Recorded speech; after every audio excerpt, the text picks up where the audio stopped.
Hey folks, Thermite here with a little comprehensive car tutorial. We'll cover pretty much all the basic systems of a car in Stormworks. We'll build a basic framework with some wheels and a seat. After that, we'll work on some microcontrollers. We're going to throw on some 3x3 wheels really quickly here.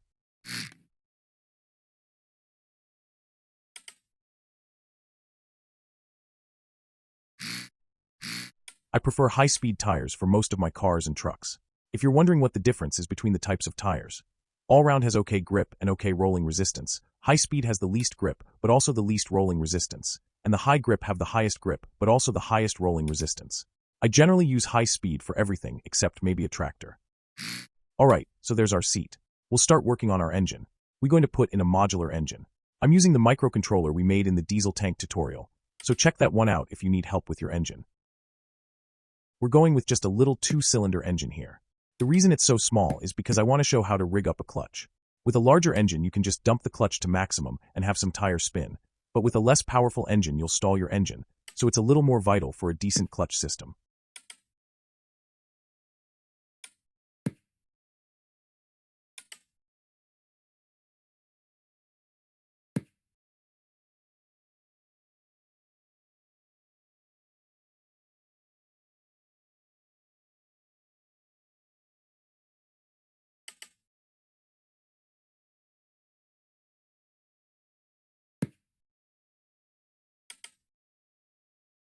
There's all our engine manifolds done. Let's start piping this thing up.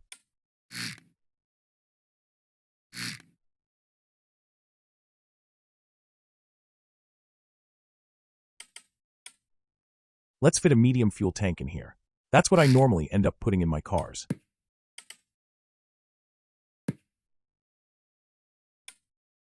No, not that way.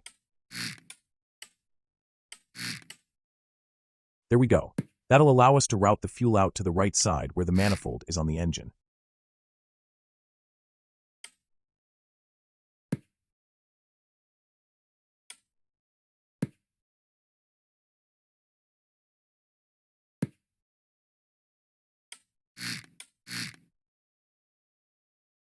And right here is where I realize I can't go straight down from my manifolds.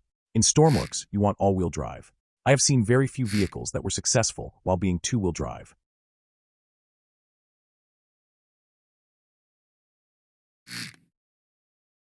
Alright, that's where our drive shafts will go. For Stormworks, pipes are the real Swiss Army knife of the blocks.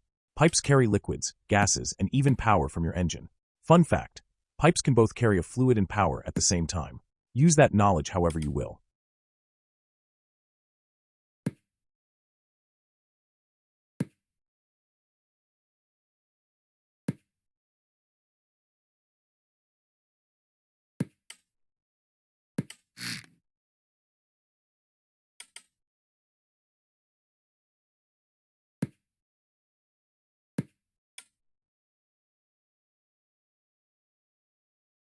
Let's put our clutch in and connect our engine to our wheels.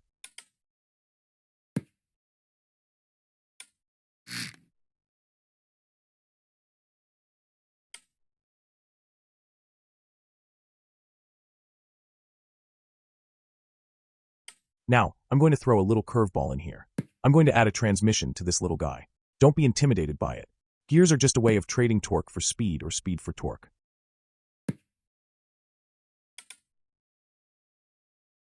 I'll put 4 gearboxes, 2 with the blue arrow facing away from the engine and 2 facing towards it.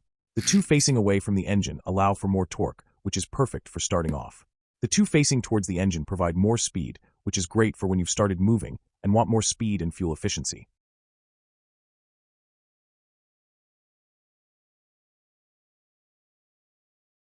Let's get the exhaust going.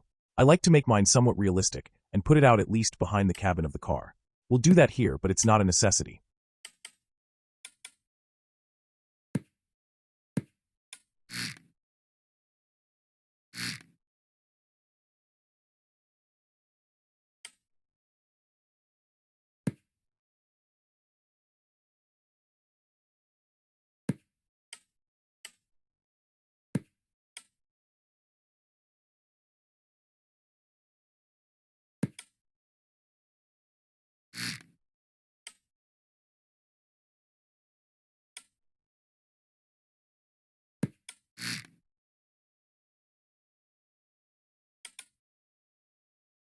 There's the exhaust done. Now, let's see what else we need to get done here. The exhaust pipe being different bothers me. I'm changing it to the enclosed pipe.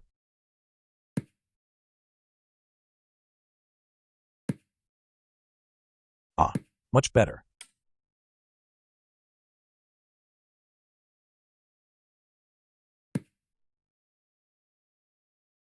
We'll go ahead and fill in these gaps.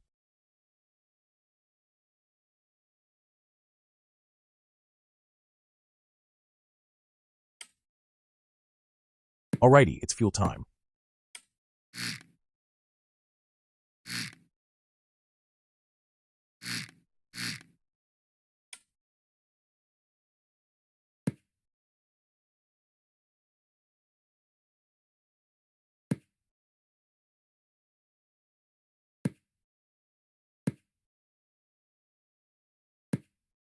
And there's the fuel line. If you're running low on room, you can also use a couple of hose anchors and hook up via the rope logic. If you need me to show that, just let me know in the comments. So, here's what we're going to do for cooling. We'll use an impeller pump driven off the engine. This does use some engine power, but in this situation it'll be nice and compact. If you haven't noticed, I don't go for lots of power. This will still go plenty fast if we set it up correctly.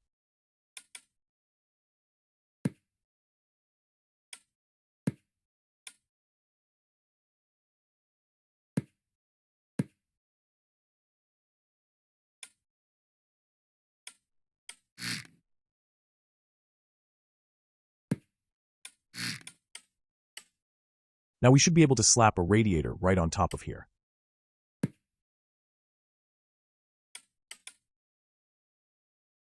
You might be thinking, why not use the electric radiator? Well, a car probably won't need all that cooling. Unless you're running it at full throttle all the time, it shouldn't overheat. This is meant to be more like your average car, not a race car. Let's slap a starter and alternator on this thing. And while we're here, we'll put an air filter on too.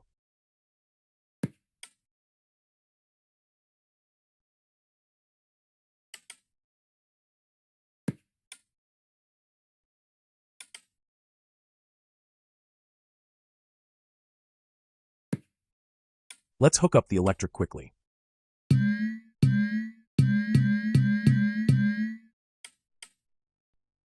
Next, we'll place down our engine microcontroller. Again, if you want to know how this one is made, head on over to my diesel tank tutorial.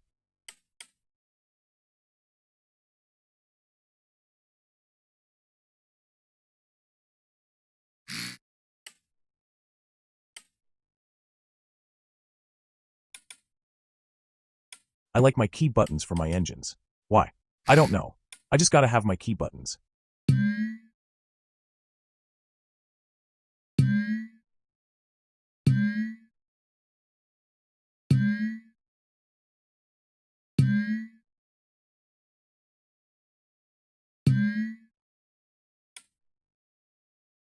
Can't forget the electricity to my key.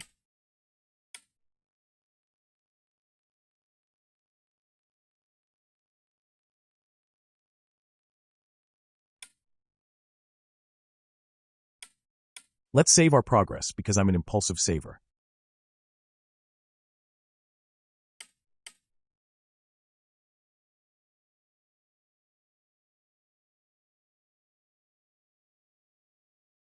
I think I'll put a 3:2 ratio on my cooling pump. Any more and it'd probably be wasting power.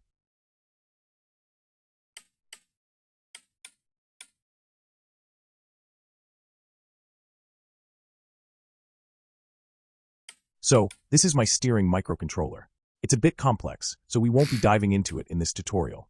If you want me to go into it, let me know. The concept is pretty simple. It's speed-controlled steering microcontroller, but my mind goes numb with the math pretty quickly. Here's what the thing looks like on the inside. It's just functions feeding more functions, then spitting on some magic numbers that steer my wheels. I can configure it to different speeds with the property number. I have it to where you can use different units of speed as well. And then there's the random multiplier I have to put in there to make the equation work right. I'm showing it to you, so if you want you can copy it down, but I'm just not prepared to teach the ins and outs of it. So, if you do recreate it and have problems, I may or may not have the answer for you.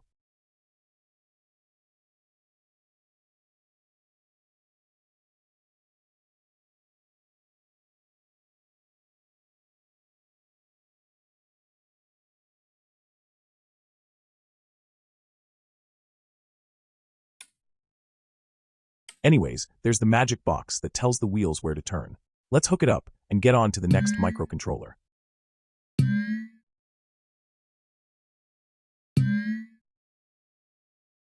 Whoops, forgot the speed sensor.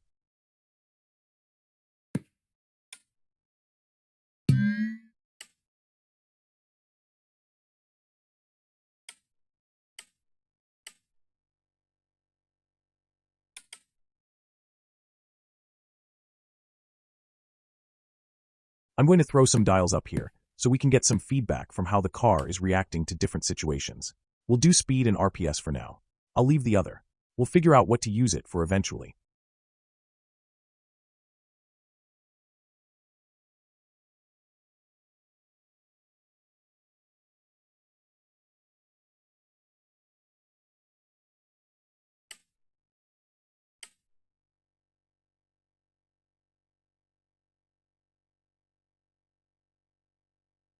I made a little useful microcontroller here. All it does is take the linear speed sensor's output and multiplies it to get different speed units. It's just a property drop-down with the different values, but it's a nice little time saver.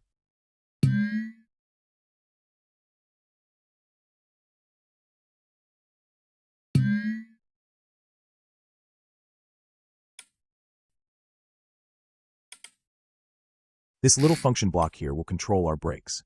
It's simply -x times 0.15. I use that function for most of my vehicles' wheel brakes. We'll connect that up to W and S, and then connect the output to our brakes. Let's throw a parking brake on this thing. I'm using hotkey 3 just because that's my standard. Generally, I use 1 for reverse, 2 for lights, and 3 for parking brake. Okie dokie, I'm going to start setting some gear ratios here. You don't have to use these exact gear ratios. There is no magic gear ratio that works for everything. I usually work it out by rough guesses based on real-life gear ratios, or just by trial and error. Real-life cars generally have anything from 3 to 1 to 5 to 1 ratios for their first gear. Another thing to remember is that gear ratios multiply, so 2 3 to 1 gearboxes is a 9 to 1 ratio. As you can see here, we're setting the first 2 gear ratios to 2 to 1. That'll make first gear be a 4 to 1 ratio. Now, I almost made a mistake here. When the gearboxes are facing toward the engine like the last two are, you input the ratio you want into the ratio on section, not the ratio off section. If I had left it, I would have had gear 4 be slower than gear 3. I put a couple 3 to 2 ratios in there and called it good. Alrighty, let's set up our transmission microcontroller. Just a note, this is not a realistic way of controlling a transmission, but I find it to be fine for most cases.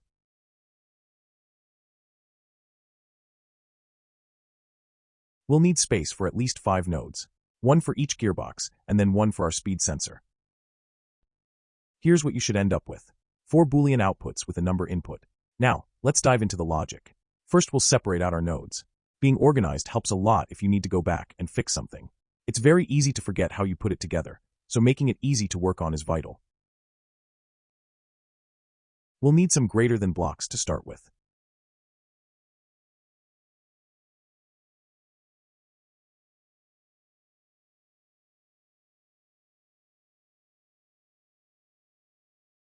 We'll hook these right up to the gearbox outputs. Next, we'll connect the speed sensor input to the A side of the greater than blocks. After that, we'll put in 4 property numbers. These will be our shift points in miles per hour. Like I said, not the most realistic, but it works.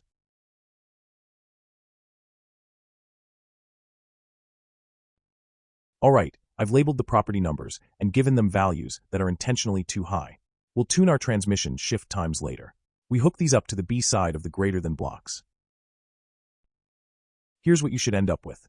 It's not a complicated setup, but it should work for a simple car. We'll save it and add it to our vehicle.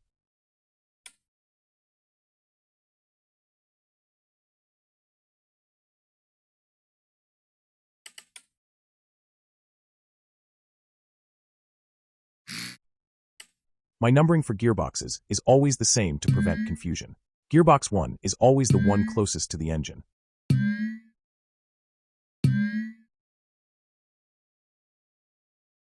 There's one thing I forgot to do.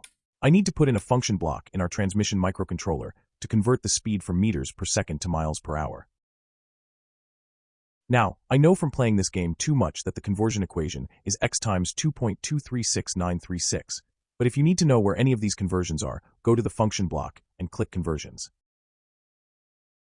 Here it has conversions from meters per second to kilometers an hour, miles per hour, and knots.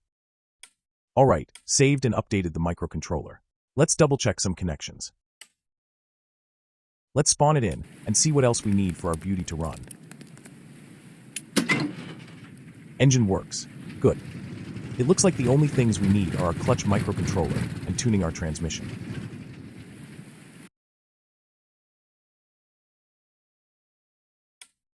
I'm going to connect the clutch up to W and S for now. Not desirable, but it should get us rolling.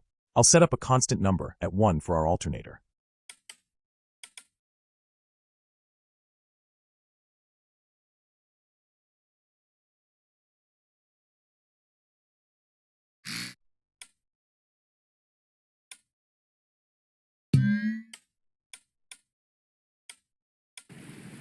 Okay, let's see how it goes.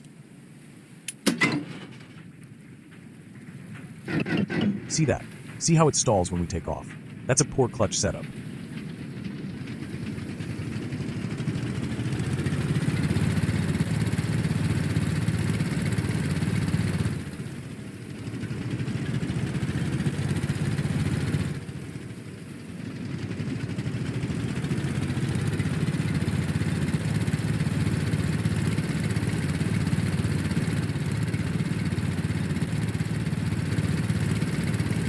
So, it's topping out around 16 miles per hour in first gear.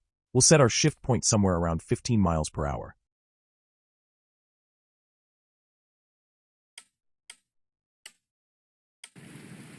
Let's test that and see how it goes. We'll also see how fast our second gear will take us.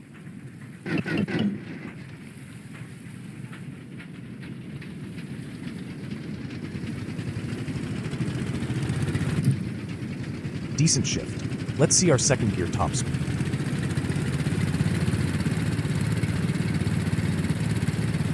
(33 miles per hour). Good. Let's set our shift speed for about 31 miles per hour. We'll save that and test that shift and the next gear's top speed.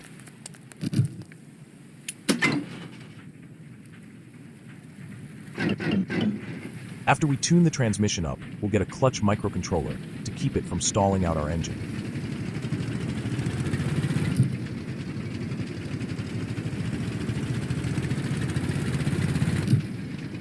Good shift there. You'll notice that we gain speed a lot slower in these higher gears. These higher gears have less leverage, making it harder to push, but they produce more speed if your engine is powerful enough to handle them. Acceleration can suffer a bit if it's geared like this, but I'm not shooting for a dragster. Let's run it through the shifts one more time there.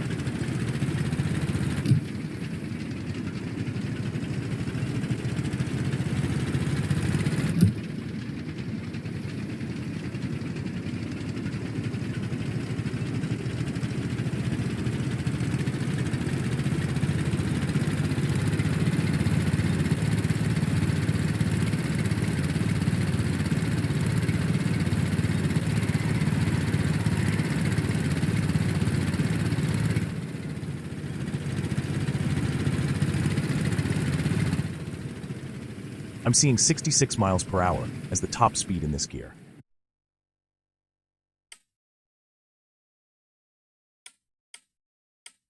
Alrighty, last gear to test. This should be fun.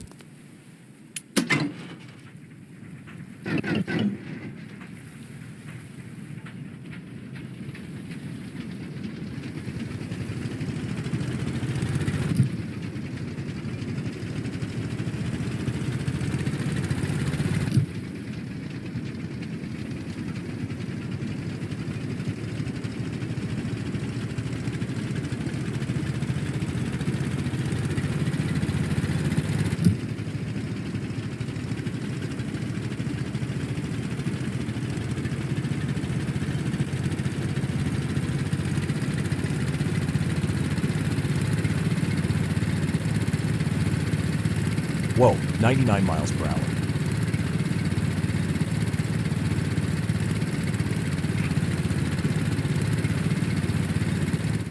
Wow, a little bit of aerobatics to boot. This tutorial really is comprehensive.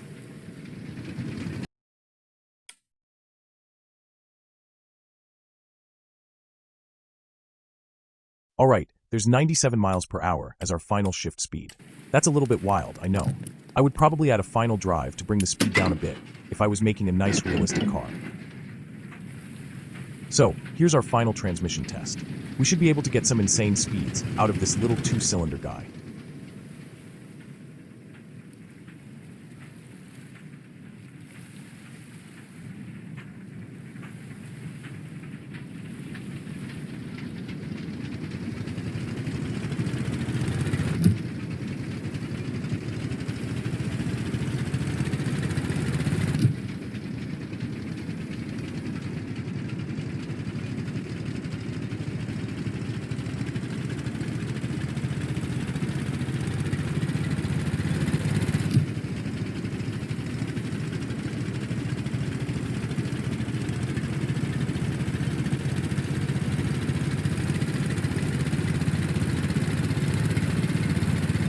There's our shift.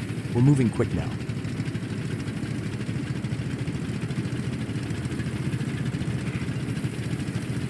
Just a short flight.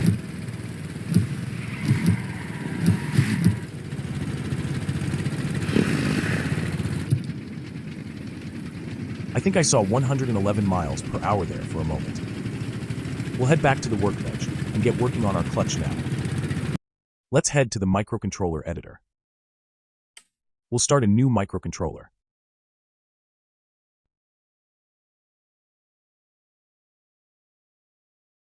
We'll copy the name and save it so it's easy to find. We should only need 2 or 3 nodes on this one. We'll need a node for our seat, and another for our RPS.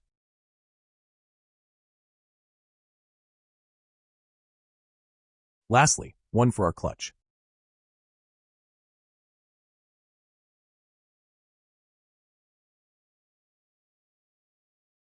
Now onto the logic. We'll organize our nodes, then we'll start with an up-down counter.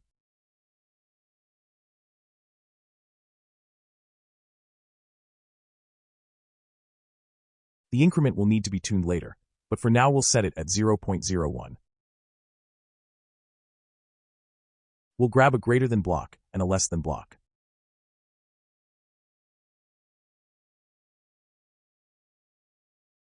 Let's hook up the counter just for now. That'll change later. Now we have to set up the conditions for the clutch to engage or disengage. First we'll set up the conditions for the clutch to disengage. We'll copy and paste another less than block. We'll hook the A side to the seat. This will end up disengaging the clutch if the throttle is too low. In other words, if W is not pressed, the clutch will disengage. Next, let's throw a constant number down that will determine the throttle setting that it needs to be below to disengage. We'll say if the throttle is over 0.1, the clutch will engage. We'll also connect this constant number to the less than for disengaging.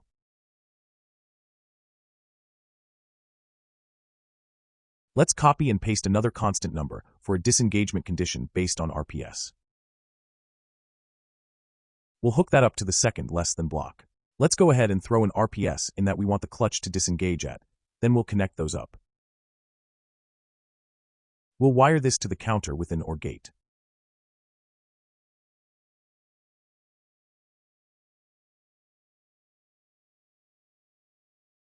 Let's save it and see where this microcontroller will get us.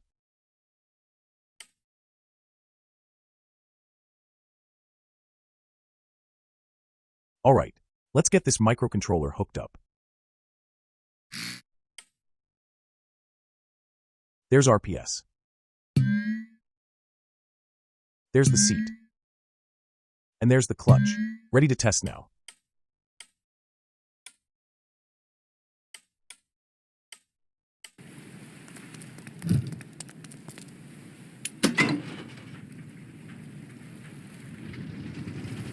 Well, that's some unexpected RPS happenings.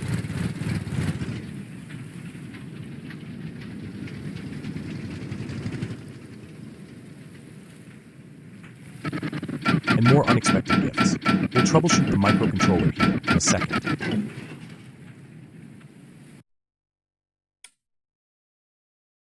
Let's take a look at what we have going on here. Here's at least one problem.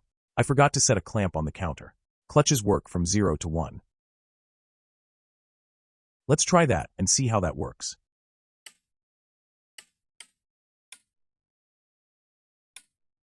Here, we have this extra dial. Let's use it to see what the clutch is doing.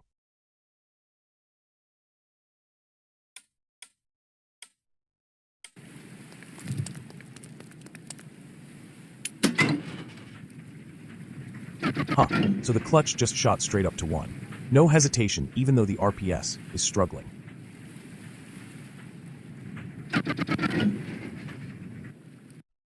Well, that's not exactly an anti-stall clutch now, is it? Let's see what the issue is.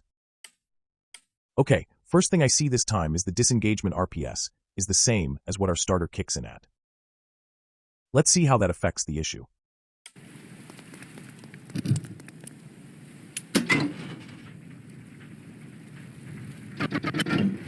Same problem. Not really any different.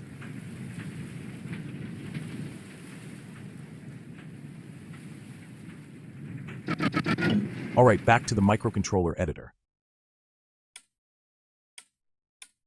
Okay, I think I've found the main issue. I have conditions for the clutch disengage set, but the clutch engagement is overriding everything else.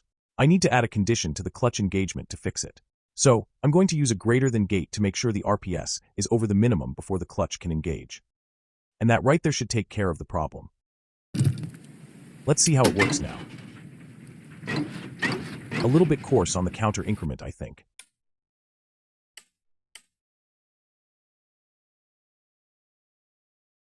No, not higher. It needs to be lower. There we go. Let's save it and see if that was enough change.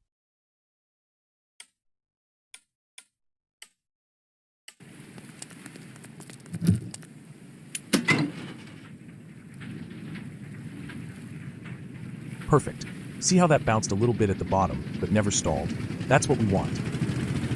We'll take this thing for one last test drive. Let's see how this thing handles.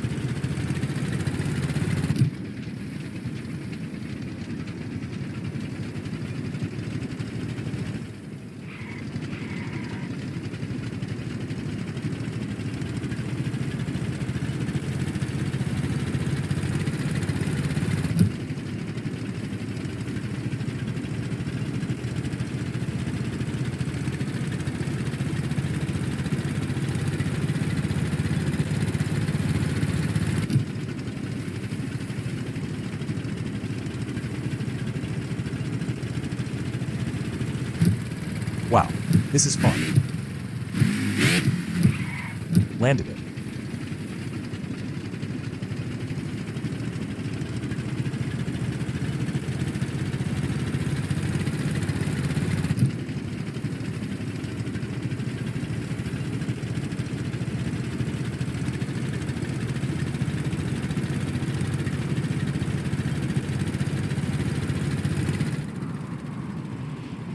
Well, that's not good. Stay tuned for conversion into a submarine. This has been a wild little car tutorial.